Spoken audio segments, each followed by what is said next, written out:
Hello and welcome back to the 5th episode of the SGA podcast. Today we are speaking with Mr. Perello, the science advisor at Atlantic Cape. He's a professor who is extremely passionate about humanitarian sciences and the correlation of feeling in developing a greater worldview relating to science. If you like science and you've been looking for a greater community to contribute to and develop a social atmosphere around, this club may be for you. Stick around for more details about the club and how you can join.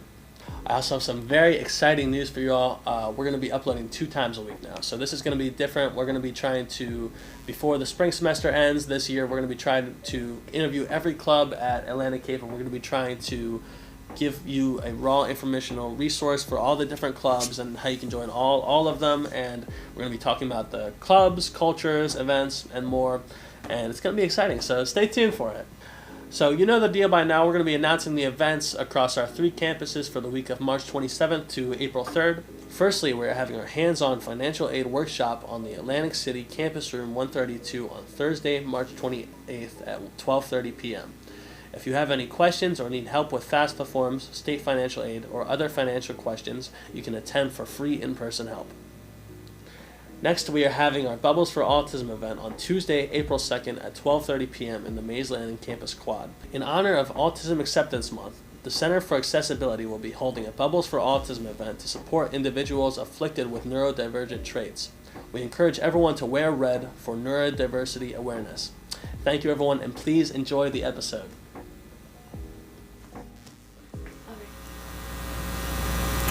Hello, everyone. Welcome back to the 5th episode of the SGA podcast. Thank you for joining us today. Today with us, I'm joined by the SGA president, Zakia Sultana, and I'm here with the science club advisor, Richard Perello. Yes, of course. Sorry, I'm not good with names. So if you guys want to give a little introduction for yourselves, so you can go ahead. Yeah. Hello, you guys know me. I'm Zakia, the president of SGA.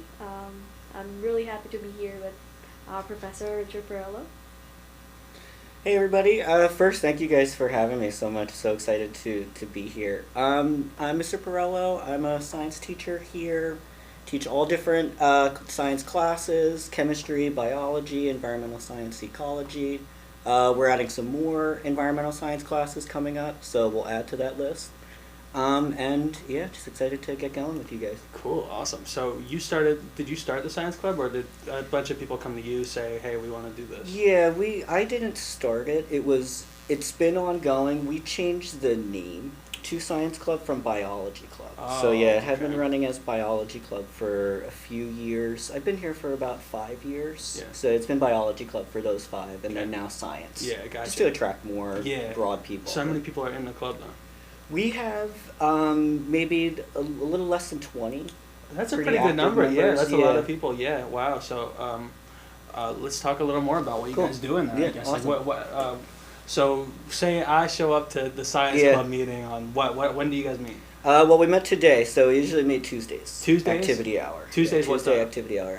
12:30. 12:30, so Yeah. 12:30 like 1:30. Okay, Yeah, gotcha. 12:30 to about. Yeah, so say I show up on a random Tuesday, 12:30, 1:30. I want to walk in, see what the science club is about. What would you guys be doing in there that would Right. be really exciting? So, for instance, today and right now, the last couple meetings, kind of into today, we just went to the Rowan Planetarium on Sunday. Oh, yeah. So a lot of planning, a lot of thinking, like brainstorming what we would like to do. Doing whatever we can to do those things. Yeah, A lot of yeah. planning. Right now we're planning some more campus-related events. Yeah. Some cleanup, some Earth Day stuff. Yeah, if you walked in on any kind of random day, we'd be brainstorming ideas. So like open to whatever even if you just ran in, shouted out an idea and left, we'd say, okay, that's pretty good. Write it down, think about it, see what we could do. A lot of getting ideas from the students and then doing the background work to hopefully make it happen. Yeah, I get you. Let's enter. Well, I personally, I was sitting there, so here's the thing, okay, I try to meditate every day. Yeah, I try to give very myself good. a moment of silence just to appreciate the moment and be more present. And when I was meditating the other day for some reason, I started to think about this weird theory that came into my head. And I was telling you a little bit about this earlier, but we didn't get to go into it. So I was hypothesizing. Okay, I didn't get to do any evidence or research or anything. I'm not a scientist. I know you probably that's why I'm taking it to you, because you might be able to tell me more about it. Even You know what quantum computing? You know a little bit about that quantum science at all? Only a small bit. A small bit. Only a Okay. small bit. Yeah, so I'm just gonna rant here. Now. Cool. Just Yeah, talk. go for it. Yeah. So I was, I was looking more into quantum computing a little bit, and I was thinking about these things called qubits, which are essentially like the in regular computers you have binary computing, which essentially uses transmuters, I think, to display a 1 or 0, a negative or positive, and with quantum computing you can have a position that is not 1 or 0, but instead a superposition of the two elements into any infinite number of possibilities. Interesting. Right? Yeah. As you take that that point in time, and you just like. I don't even know how to explain it because there's so many. It's like a complex idea to understand, you know. But like you can take a certain position and it, or if you just take a certain point in time, it'll display that, right? But it's also infinite. So if you draw a deck of cards, it's also there's a chance it'll be a queen of spades. There's also a chance it'll be anything else. Right. So that's what quantum computing is. So I was thinking about that idea, and I was thinking about quantum computing and superposition and qubits. So these small little things are essentially the infinite. They have infinite power in them. It seems a little bit like because they have superposition. And I was thinking a little bit, isn't that state of superposition kind of similar to what the universe is a little bit? Wow. Like if you think about it, could we be all in a computer, like a quantum supercomputer? Because like the same, it's far out, right? Like I don't know what I'm talking about. I'm just thinking about it. But like if you have these states of superposition and you looked at any moment in time in the universe and you know there's different dimensions of time and like I forget even what do you know what the dimensions are? Like if you have any a little bit, yeah. So like they have like time dimension or something, so you can like control time in one dimension. And if you just took a certain point, then that moment is what the universe is. So I was thinking, like, could we be in a computer, man? I don't know. Wow. It's it's just interesting. It's a great thought. It's a great question. What I would say is that you are a scientist. Like having posed that, the scientific method of inquiry, you see something, you observe something, or you have a thought and you build on it. And you mentioned research and things like that. Be the next step. I'd say that's scientific thinking at its core. So really good. Two things that pop into my head during that would be the golden ratio, the Fibonacci sequence, where it is your. If I had a visual, I could show you. It's a sequence of numbers where each number you add them up, and then the next number is the addition of those two. So it's like 0, 1. 1 to 2, 2 plus 1 is 3, 3 plus 2 is 5, 5 plus 3 is 8. It builds this kind of complex spiral pattern. So that could have something to do with your 0, 1 kind of added together. It's not just black and white, it could be built upon, basically. Another thing that I think about is Spirograph was a toy when I was a kid. Spirograph is a toy that you have different. I guess they could almost be kind of described as like a stencil almost. Okay, so you have the stencil and you draw with your pen inside, and it makes a really complex geometric pattern. So what makes up the universe would be the smallest particles, atoms. And all particles are vibrating. So it's almost like you look at, like you're talking about that one atom, it's moving, it's vibrating, and then the result is this complex kind of network of geometry, and we see that, but there's questions involved. So there's so many questions. We just don't know. That's a great question. And I think the thing with, really good. The thing with quantum computing too is like it's not even like figured out apparently. Like it still takes like another 10 years or something to develop it. So we don't even know, but like it's fun to think about and like and be like, wow, are we like in this weird simulation? You know? And you said you're a business major. I'm a business major, That's so cool. it's funny that That's I think about it. It's cool to think about. But anyways, I'm sorry, I didn't mean to go off topic too much. No, that was good. Really good. It's just Great I have these weird things in my head. So do you have you want to talk to? I don't mean to cut you off. I know you don't. It's okay. I have some questions I want to ask. Yeah, totally. Can you share some successful project or activities from your club that undertaken in the past? Yeah, probably the newest one was really successful. We had a great time at the planetarium. So that was more of a fun trip, to kind of give back to the club itself. In the future, we're going to give back to the campus at large. So more things directed right happening here. I remember we went last semester probably. We went to Cape May Science Point. Yeah, Science the Center. beach walk or Yeah, one of the beach those. walk. Yeah, those are always so neat too. The spring's kind of getting away from us, so we'll probably do another one in the fall. Mhm. Those are super fun. Yeah, anytime we can get down to the Cape May Point Science Center is great for us. Yeah, so Yeah. I'm glad you remember that and enjoyed that. Yeah, because you showed me the ghost crab. Oh yeah, I Okay, remember that. Yeah, yeah. that was great. Yeah. You can Um, flash up a picture of a ghost crab. Oh, ghost crab is on screen. Is on screen. so how does the club support members in pursuing their own research interests or projects? Yeah, I'd say that would just be the communication that they have with me, co-advisor Dr. Carbone. We're always kind of chatting with them. We know about their interests. If they're ever curious about something, we can kind of direct them in the right way. I'm more of the environmental nature person. He's very biological. He's really good at astronomy.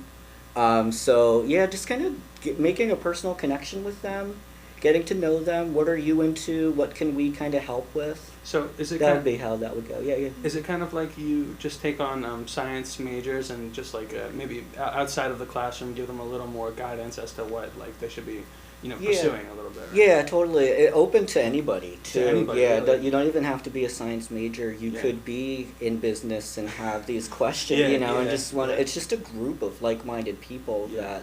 yeah. Science is always a good thing to explore. There's always questions. There's always, well, I wouldn't say there's always answers, but there's always a process to try to get the answer. Yeah, it's fun. It's yeah. hard in this day and age to kind of practice the scientific method, I think, because Yeah, even yeah. if you're trying to do that, all the answers are usually already provided for you on Google if you Right, know how to ask the right right. questions, which most people don't Very even know how to true. do, and that's the thing about prompt engineering on ChatGPT Yeah. too, is that you need to be able to have the scientific mind to say, okay, what exactly do I want from this, and then get the computer to provide that to you. Right. Exactly, and that's what a lot of these computer science guys are trying to do nowadays, right? So Yeah. I think science and It's computer interesting. science and engineering and math are all intertwined very Totally, closely, yeah, right? 100%. So do you guys ever think about doing anything with these other groups of members and trying to collaborate somehow? Yeah.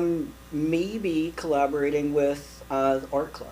Art Some club, yeah. humanities almost connections. Yeah. Yeah, that's a lot of my background. A lot of my master's work was in the connection of art and environmental education. It's Really? like cartooning, drawing. Yeah. Can you so let's go into this Yeah, then. So cool, yeah. can you tell us a little more about your qualifications, how Yeah, you sure. personally got into everything? that Yeah. you're doing? Well, all this happened at a young age. So getting into science happens really young. Camping with my dad. Going to the beach. Yeah. Taking all these different trips. Around high school, you start to hang out with your friends, and you go out into the woods, and different trees, different plants. You know what I mean? There's this whole world outside of your school and your job, and it's actually unbelievably it's always there. There's nature right here on campus. So you start to think about it. It came time to go to college. Went to a very environmentally friendly college. Yeah. It was a really neat experience, really small school. Yeah. A lot of hands-on work. So I got my undergrad there, and then I got my master's in environmental science education.